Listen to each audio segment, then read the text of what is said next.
En esta edición del podcast Más Humanos que Recursos tenemos a Belén Carrión, quien es experta en recursos humanos con experiencia en servicios financieros, gestión de personal y control de beneficios para los empleados. El día de hoy vamos a hablar sobre cómo los recursos humanos son el pilar fundamental para la continuidad del negocio, qué tipos de beneficios son necesarios y cuál es el labor que ellos tienen en el día a día. Un gusto tenerte aquí, Belén. Un gusto, Andrés, y feliz de estar en este espacio que justamente como lo comenzaste diciendo, más humanos, ¿no? Que esa es una parte vital que hoy por hoy tenemos que enfatizar. Para iniciar, me gustaría saber cuál fue tu primer acercamiento al mundo de los recursos humanos. ¿Cómo empezaste a trabajar en esta área como tal? Buenísimo.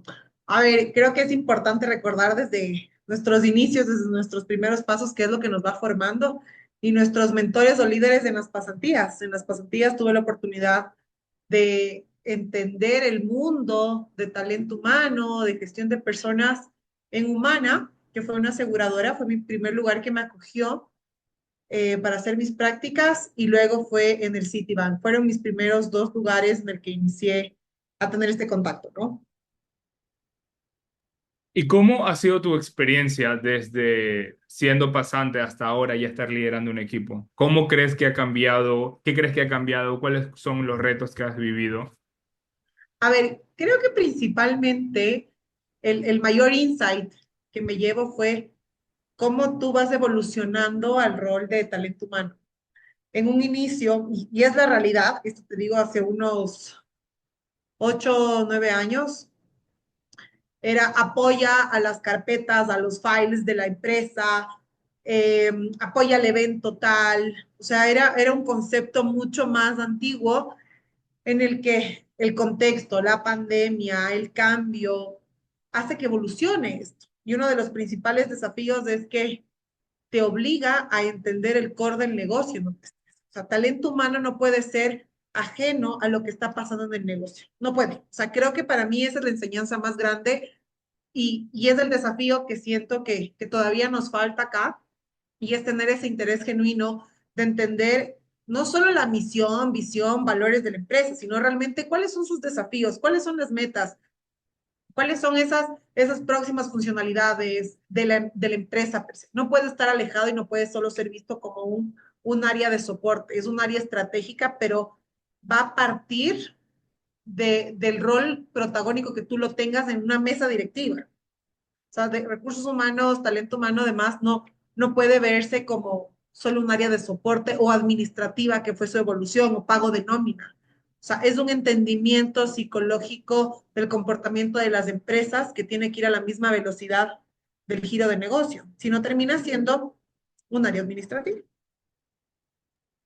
Ok, ok, perfecto. Entonces, no solo tenemos que diferenciar directamente lo que es el valor del área administrativa que tiene, que al final del día es un rol del trabajo también, sino cómo a nivel de la cultura, del ambiente, a nivel psicológico, puedo yo ser un soporte para que los empleados o los colaboradores lleguen a esas metas justamente establecidas. Sí, o sea, al final, el cuidar de tus colaboradores es cuidar la empresa. Ujú. O sea, quien hace posible una organización son los colaboradores. Y a veces para los líderes y para el personal per se, cuando tú encuentras los mayores desafíos no son los procesos, es entender la dinámica de trabajo entre los equipos. Ok, ok. Y, por ejemplo, trabajar con nuevas generaciones dicen que es muy diferente a trabajar con viejas generaciones. ¿Cómo tú crees que los gerentes deberían balancear ambas historias, ambas generaciones para que el ambiente de trabajo como que mantenga contento a todos? Ese es un punto importante porque no podemos generalizar las acciones. Si bien puede haber parámetros de un way of working en una empresa, que es igual para todos, o sea, el tema de respeto, tus valores, tal vez temas tan chiquitos que te hace el clima laboral o el ambiente laboral en el que tú dices, bueno, hay lineamientos que están ya inscritos, en el que, por ejemplo, yo no te digo, estimado Andrés, te digo, hola Andrés, ¿cómo estás? O sea, son acciones pequeñas, pero que son parámetros que comparte la organización. Eso para todos. Va a haber lineamientos que va a ser para todos, ¿correcto? Pero van a haber situaciones o en este caso generaciones que sí debemos entender. No es lo mismo haber nacido en una pandemia que haber nacido en una Segunda Guerra Mundial, que haber nacido en la revolución industrial. O sea, todo el contexto donde nacemos nos va formando. Y aquí también la responsabilidad de talento humano y, y el área directiva de una organización, entender cuál es tu segmento de colaboradores. O sea, creo que uno de los puntos importantes no es decir, bueno, yo tengo 150 personas que trabajan para X empresa. Tú tienes que entender estas 150 personas, qué características tienen, de qué edad son de diferentes culturas, tienen diferentes gustos, porque también de ahí van a partir esa dinámica que tú tengas con el líder. No va a ser lo mismo que tú tengas un equipo para un líder que tenga un equipo de una edad promedio de 25 años versus que tengas una edad promedio de 45 años. Las dos son totalmente válidas, pero tienen características únicas que el líder tiene que saber entender. Una de las prácticas que en mi largo de la carrera también he hecho es generar esa inclusión. Por ejemplo, he tenido la oportunidad de que en empresas ya podamos recibir a colegios, que van a ser las generaciones del futuro. Eso quiere decir que los líderes actuales ya puedan seguir teniendo contacto con chicos desde 15 años, entenderles. O sea, una de las cosas que ya las generaciones de la hora valoran muchísimo es el para qué existe una empresa, los atributos que existe una empresa. No es solo lo que vende, es bueno, ¿y qué más está haciendo la empresa? ¿Qué acciones de responsabilidad social? Ya la gente, siempre yo he dicho, en una organización, en un proceso de selección, las personas te eligen, no la organización. Quien tiene la decisión final son las personas. ¿Y qué acciones tú estás haciendo desde cómo desarrollar a tus líderes para entender estas distintas generaciones? Ya lo que es una premisa importante, cuando tú tienes equipo, indistintamente a la generación, tu objetivo ya no es solo cumplir las metas. Tu objetivo es cómo desarrollas a tu equipo, indistinta a la generación, para llegar a las metas. Entonces, al final, si te das cuenta, el entendimiento de cómo es tu equipo, no solo decir, bueno, yo trabajo con 20 personas, el entendimiento de qué características tiene mi equipo, me ayuda también a definir cuál va a ser mi ruta y entender esos working agreements que me va a ayudar también a tener un equipo más cohesionado. Y es perfecto ser distintos, es perfecto que más allá de la generación, tú vas a tener un estilo, tu compañero va a tener otro estilo, pero se generan espacios de conversación y de conocerse. Yo algo que busco mucho es encuentros como personas, no solo encuentros como trabajadores, que de vez en cuando nos saquemos del rol y hablemos como personas. Claro, que no solo no te vean como el jefe, como el líder, el que está siempre preocupado, sino que te ven en otro tipo de espacios. Yo creo que esto también suma mucho a lo que es el tema de la retención, que tanto yo me siento cómodo queriendo hacer carrera en una empresa. Y con esto viene mi siguiente pregunta, que es, ¿cómo tú crees o cuál crees tú que son las formas correctas de diseñar un plan de beneficios que sea atractivo y al mismo tiempo crees que sea sostenible en el tiempo? Que no sea hoy te doy, mañana ya no puedo y que tampoco sea no te doy nada, sino que cómo hacer ese balance como tal en el tema de beneficios. A ver, creo que así como nosotros hacemos para clientes externos el hacer una segmentación, es válida también hacer una clusterización o segmentación de tu cliente interno. ¿Por qué? Porque sí está bien tener beneficios, que es todo para todos, pero como tú mencionabas, las generaciones son distintas. Yo me he encontrado con que, no sé, hace 8 años pensabas en un beneficio para hijos y hasta ahí llegué. Ahora ya tienes un mix de generaciones en donde ya no solo deberías pensar en que el beneficio de hace años es el mismo valorado el de ahora. Entonces, en conclusión, yo te diría, uno, entender tu segmento de colaboradores, generar arquetipos para los mismos, entender qué les apasiona y qué les gusta. Y no es necesario preguntar, bueno, Andrés, ¿a ti te gusta viajar? ¿A ti te gusta? No, porque hay muchas veces en los que ni tú sabes realmente lo que quieres. O sea, o dices, sí, yo quiero una tarjeta, una gift card. Y cuando te llega no sientes ningún valor agregado. O yo quiero la canasta navideña, o quiero... Pues creo que también hay que trabajar muchísimo, muy de cerca con el equipo de data. O sea, algo que tiene que evolucionar es al mundo de People Analytics. O sea, y esa es una de las formas más viables de rentabilizar un beneficio, porque ya no podemos quedarnos solo en que te entregue el beneficio. ¿Qué usabilidad tiene? ¿Qué impacto me está generando? Y eso me va a dar un indicador de cuál va a ser esta retribución que yo tengo como organización ya sea en Net Promoter Score, que es uno de los indicadores más importantes, ya sea un tema de que yo pienso varias veces antes de irme. Entonces creo que es importante el poder crear beneficios personalizados, tener un seguimiento del uso del mismo. No nos podemos quedar quietos. O sea, el tema de beneficios es un tema vivo. No podemos verle porque yo entregué, ahí me quedé. Tengo que darle continuidad, entender que los tiempos cambian, las tendencias cambian y por ende los beneficios tienen que ir cambiando. Tal vez, como te digo, te doy un ejemplo. Justo hablábamos en un momento en un foro de seguros y decían, antes valoraban mucho el que tengas el seguro para ti y tus dependientes. Ahora tal vez los colaboradores ya no tienen una tendencia de tener hijos.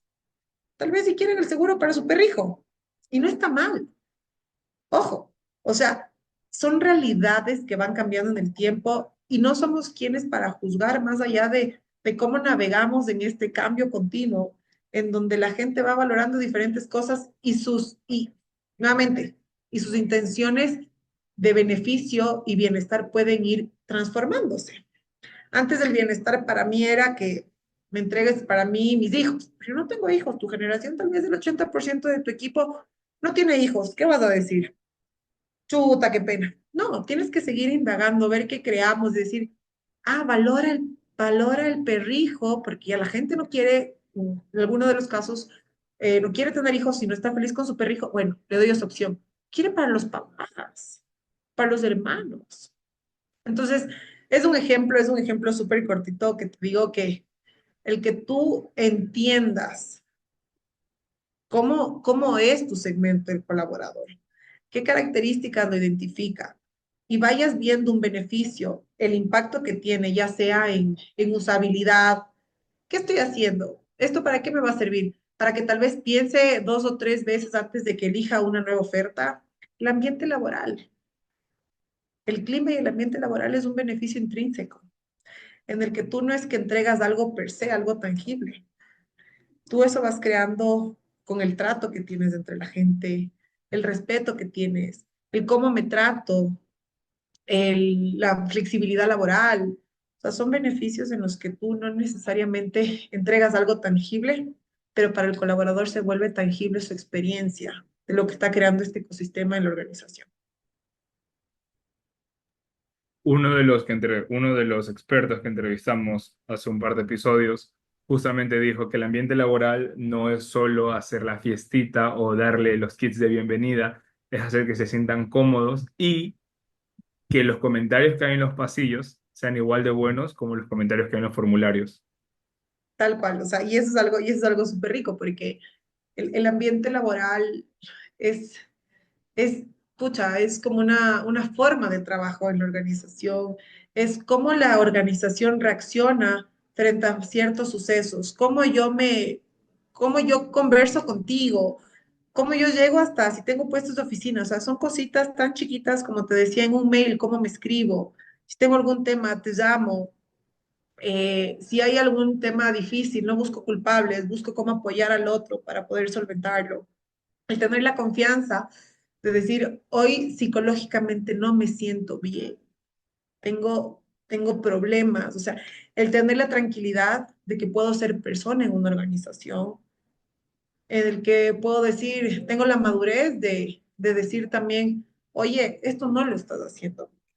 Y no tomarlo personal, sino verlo como algo constructivo.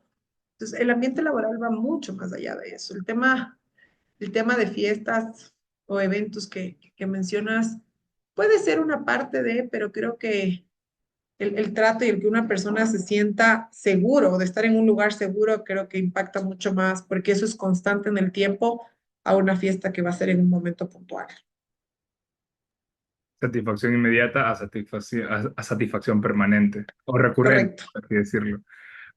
Estábamos hablando de beneficios y también justamente de, bueno, tangibles e intangibles. ¿Qué rol tú crees que juega la comunicación en esto? ¿Y qué tanto juega también la educación que tiene que ver en el buen uso de estos beneficios? O también justamente el hecho de que están para ellos, para que los usen, para que lo disfruten. ¿Cómo tú lo ves? A ver, la comunicación es un rol importantísimo. Te lo digo también en la experiencia que he tenido, en los cuales muchas veces podemos implementar un montón de beneficios, pero el único que sabe es del área de talento. El área de people es el único experto y conocedora de este beneficio tan guau. ¿Qué pasa con esto? Que lo que no se comunica no existe. Y es algo que yo lo he dicho súper importante y es lo que ha tenido que evolucionar y lo aprendí hace unos años, es que a veces el área de talento humano tiene su área de comunicación interna, pero comunicación interna es informativo, no es marketero y tiene que tener una especie de marketing. Tienes que saber vender tus beneficios.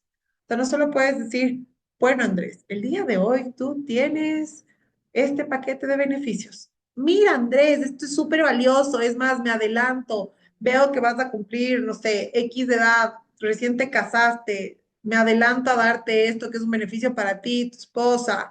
O tuviste un perrijo, te voy a dar un día flexible para que vayas y compartas con la entrada de este nuevo miembro del hogar. O sea, ya no hablas solo del nacimiento de los niños, sino, o sabes que tú, X persona, quieres ser mamá y estás intentando y quieres congelar tus óvulos. O sea, hay que entender que el mundo cambió. O sea, hay que entender en el que, o sea, hay otras necesidades y la gente y la gente en el área de talento humano tiene que comunicarnos no solo como informativo, tenemos que ser lúdicos, tenemos que vender nuestros beneficios, porque al final del día lo que va a pasar es, ya lo que pasa es que solo cuando, en el tema de seguros, por ejemplo, que estábamos hablando, ¿qué es la realidad? Solo cuando te pasa un siniestro, ¿sabes cómo sale el seguro?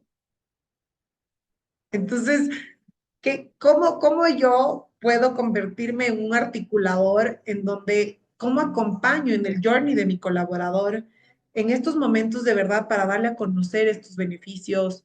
Y la educación es vital. O sea, porque nos puede pasar de que la organización está apostando por un beneficio de cualquier índole, flexibilidad laboral, vacaciones, seguros, que si tú no educaste y acompañaste, al final el responsable es el colaborador de que si hace un buen uso o no lo hace un buen uso. Y esto debería mitigar el que se pierda. O sea, yo creo que aquí es devolver esa responsabilidad, ese ownership al colaborador de que es fundamental su rol en el cuidado de los beneficios. La organización te puede dar, pero algo que me encanta la frase de Spotify de que no cuidamos, no es una guardería y podemos seguir en teletrabajo, es cierto. O sea, nosotros somos adultos y creo que hay que devolver esta holacracia, que es esta metodología, esta holacracia, el devolver el ser al colaborador y el ser responsable. O sea, y aquí es un tema súper importante porque el área de talento humano no puede ser el niñero o la niñera de los colaboradores. O sea, esa era ya se acabó. Los O papás, la sea, mamá, de entrar detrás de los no niños, es, no es, les hace esto, sí. no es ni papá, ni mamá, ni el papá mala gente, ni la mamá mala gente, ni el abuelito consentidor. O sea, yo lo que he aprendido y en muchas situaciones en las cuales no he tenido equipo como tal para implementar ciertas acciones, me di cuenta que el área de talento humano lo hacemos todos. El director financiero, el director de operaciones, el director de tecnología, o sea, el pasante, porque todos son nuestros embajadores para cuidar el área, todos son los embajadores para cuidar la organización. No puedes meterle toda la responsabilidad, no puedes meterle toda la responsabilidad a, al área de recursos humanos de todas las cosas que pasan. No puede pasar. Desde una perspectiva de continuidad del negocio, ¿cómo para ti influye el tema de seguros de salud para mantener productividad y estabilidad financiera dentro de las empresas? A ver, es un tema importante, ¿no?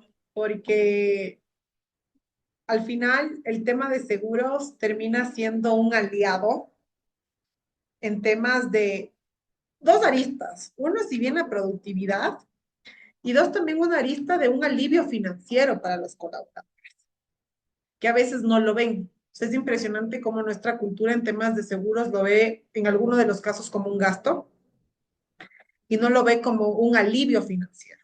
O sea, en cualquier tipo de seguros, ¿no? Seguros de salud, seguro por robo, seguro de todos los seguros, o sea, todos los seguros que te puedes imaginar. Y creo que es un actor, es un aliado estratégico de las organizaciones que te ayudan a cuidar si es que sabes usarlo bien. O sea, creo que aquí tiene que ir acompañado en donde te doy un seguro y existan dos cosas, un entendimiento del seguro, el para qué está, y el buen uso del seguro. A veces he tenido casos en donde los colaboradores, porque se rompen la uña y llaman y, ay, no, Dios santo, y me voy a mi médico y me voy a mi médico personal y me voy a y demás, pero no se dan cuenta que ese mal uso nos impacta a nosotros mismos. ¿Por qué? La siniestralidad sube y al final ese pago no se ve inmediato ahí, pero cada acción que hacemos, si es un buen uso o un mal uso, a largo plazo nos cobra factura a nosotros. Es en la parte de educación, digamos, de educación del seguro. Y en la parte de productividad, sí, porque al final tú tienes tu aliado de que si es que pasa algún tema en la organización, tú estás cuidando al colaborador por la parte financiera. O sea, si tienes algún tema y tú sabes, una persona sobreendeudada es tenaz. No recuerdo exactamente el porcentaje, justo estábamos hablando, y era creo que de cada 10 personas, 3 se suicidan por un tema financiero de endeudamiento. Entonces, al final, el tema de un accidente, de algún tema de salud se convierte en un momento de verdad y un buen seguro en unas condiciones óptimas termina siendo mucho más atractivo y en su momento y hasta ahora, pero con mucha más validez desde la pandemia, era un argumento de toma de decisiones para ver si me cambio de empresa o no. Yo tenía muchos de los casos en los que decía, bueno, tengo mi seguro con estas condiciones, ¿tú qué me das? Entonces, claro, fue bien interesante porque muchos de los casos habían dos cuestiones. Una, tú me das continuidad de mi seguro, o sea, porque no quiero tener periodos de carencia más aún en esta pandemia y esto, o sea, no puedo no resguardar, entonces al final termina siendo una garantía para el colaborador. Y también si tienes una alianza con tu broker, con tu seguro en la organización, puedes hacer muchas acciones preventivas. Tú puedes identificar desde a ver, ¿cuál fue las tres principales razones por las que visitaron el médico? No, sabes que voy a decir cualquier cosa. Obesidad, temas de gripes y otro más. Tú con esa información, por eso yo digo mucho el tema de la data, tú con esa información puedes crear, es parte de tus planes de ruta de bienestar. O sea, no puede estar aislado el que tú creas que, no, pues yo creo que los colaboradores hay que darles una charla de nutrición.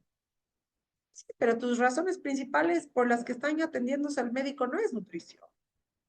Tal vez tienes que priorizar otro tema, tal vez tienes que activar un tema de vacunas, tienes que activar un tema de colocación de vitamina C.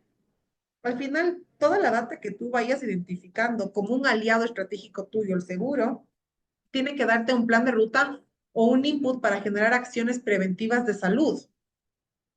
¿Qué impacta eso en tener un menos ausentismo de colaboradores? Al final el ausentismo termina siendo un gasto igual directo para la empresa. Entonces, mientras tú vas cuidando de manera preventiva ciertas acciones, tú vas a tener a más colaboradores con menos ausentismo y también sus familias, ¿no? O sea, aquí el rol del padre y la madre también se vuelven fundamental en el caso de hijos. Y ya esto de que solo la madre es la que atiende, o sea, también ya va cambiando, ¿no? Va mutando. Y no, es que se enfermó, me llamaron del colegio, ausentismo.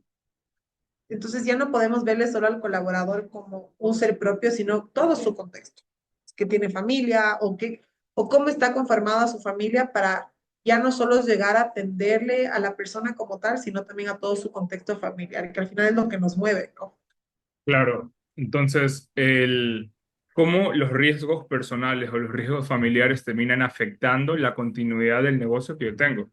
Porque si soy un programador, poniendo un ejemplo, pero tengo que faltar un día porque tengo a mi hijo enfermo, eso va a afectar directamente en la entrega a toma de decisiones. Si soy un ejecutivo que tengo que faltar a una reunión importante porque tengo a mi hijo enfermo, va a afectar de igual manera la toma de decisiones. Y toda la cadena de valor, la cadena de trabajo, se va a retrasar de igual manera. Correcto. Por eso, o sea, no solo podemos pensar, bueno, y cómo garantiza el colaborador su estado de salud.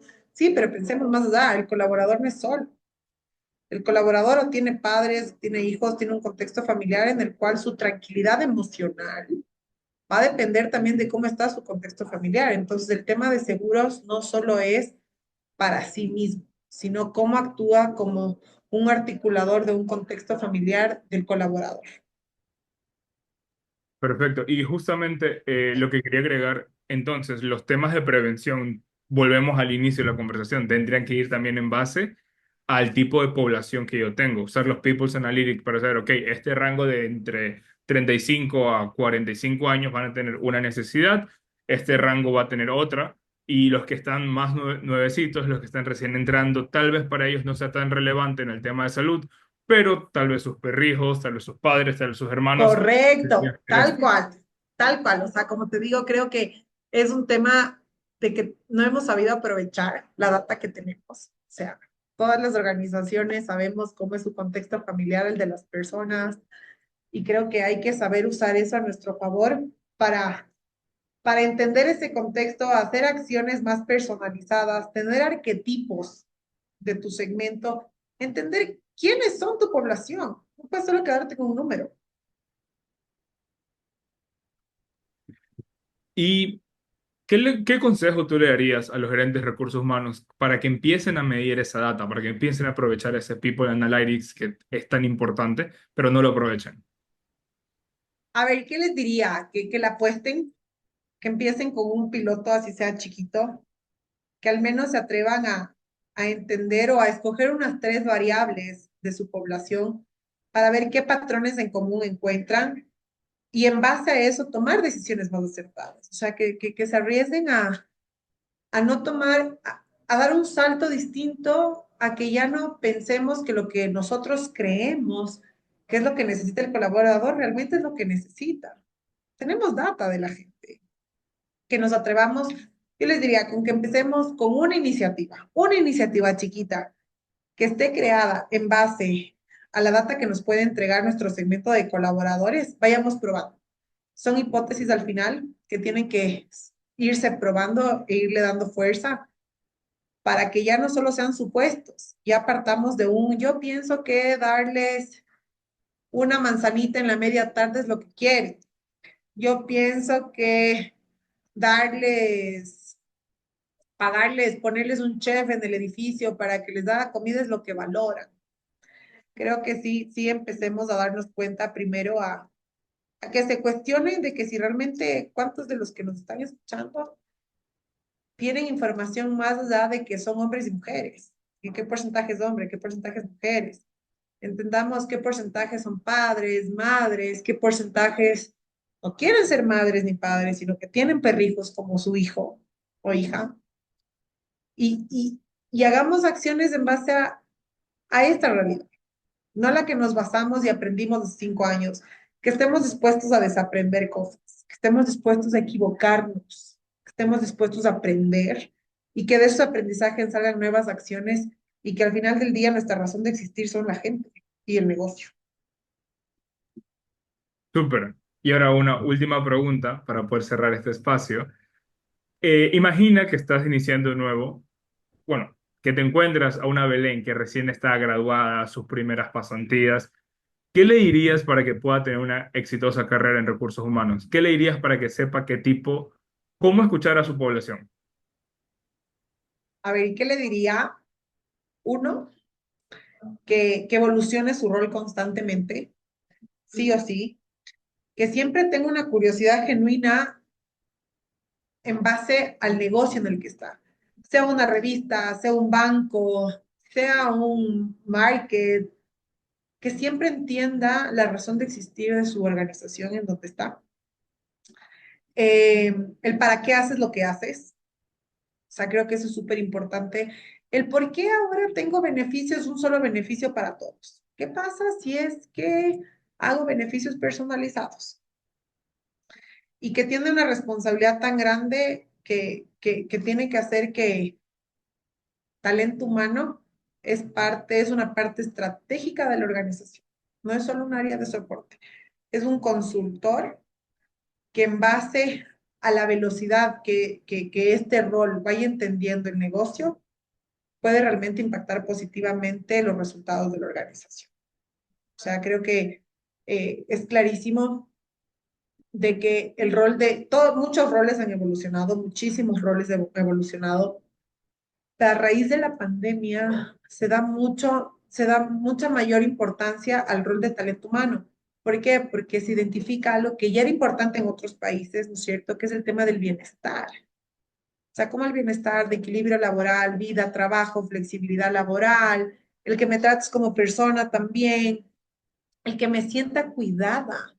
O sea, tú me cuidas. Y hay muchas frases que dicen, tú cuidas a tu colaborador y el colaborador va a cuidar a tus clientes. Pero a veces solo nos enfocamos en cuidar al cliente y que siempre sea esa voz del colaborador como el cliente más importante que tiene una organización. El más importante. Eso. Wow, espectacular. Muchas gracias, Belén, por el tiempo, por la disponibilidad y espero que pronto nos puedas acompañar en otro episodio del podcast para seguir enseñando a los gerentes de recursos humanos de aquí en Ecuador y quién sabe de algún otro país a cómo poder escuchar a sus colaboradores y a cómo usar esa data de People Analytics para hacer una mejor experiencia para ellos. Gracias, Buenísimo. Belén. Creo que la generosidad de conocimientos y experiencia es lo que nos sirve también muchísimo y felicitarte también por dar estos espacios que estoy segura que todavía hay mucho espacio para seguir creando y seguir compartiendo sus experiencias. Así que gracias a ti. Gracias.